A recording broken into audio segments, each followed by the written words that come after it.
I'm a sick man. I'm a spiteful man. I'm an unattractive man.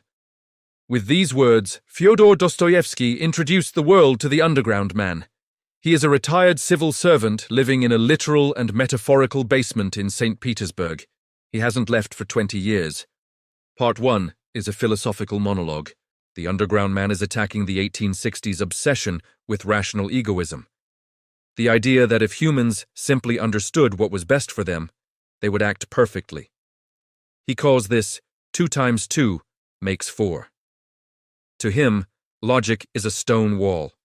He hates it. His argument is radical. Humans don't want to be happy, they want to be free, even if being free means being miserable, destructive, or spiteful. A human will choose it just to prove they aren't a piano key being played by the laws of nature. This is the birth of modern existentialism. The underground man targets a specific symbol, the Crystal Palace. In the 19th century, this was a real building in London, representing the pinnacle of industrial progress. For Dostoevsky, it represented a future where everything is calculated, painless, and perfectly organized. The underground man hates the Crystal Palace because you can't stick your tongue out at it. In a perfect society, there is no room for the irrational.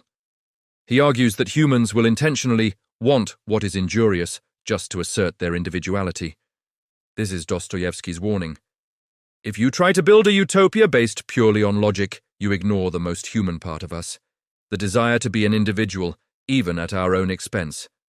The underground is his fortress against a world that wants to turn him into a mathematical formula.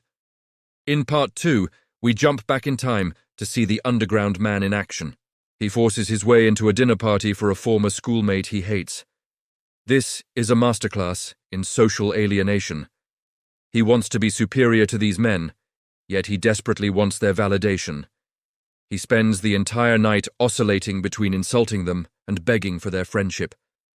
He is the personification of cringe because he is hyper-conscious of how they see him. Every movement he makes is a performance. Dostoevsky is showing the underground in practice.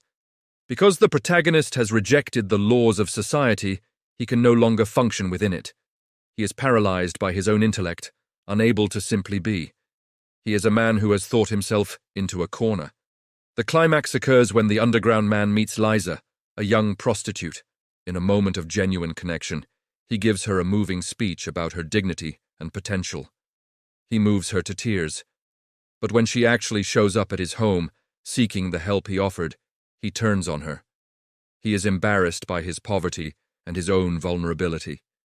He insults her and gives her money as a final insult. He chooses his underground over a real human connection. The book ends abruptly. The underground man can't finish his notes because he is trapped in a loop of self-hatred and intellectual pride. Dostoevsky leaves us with a haunting question.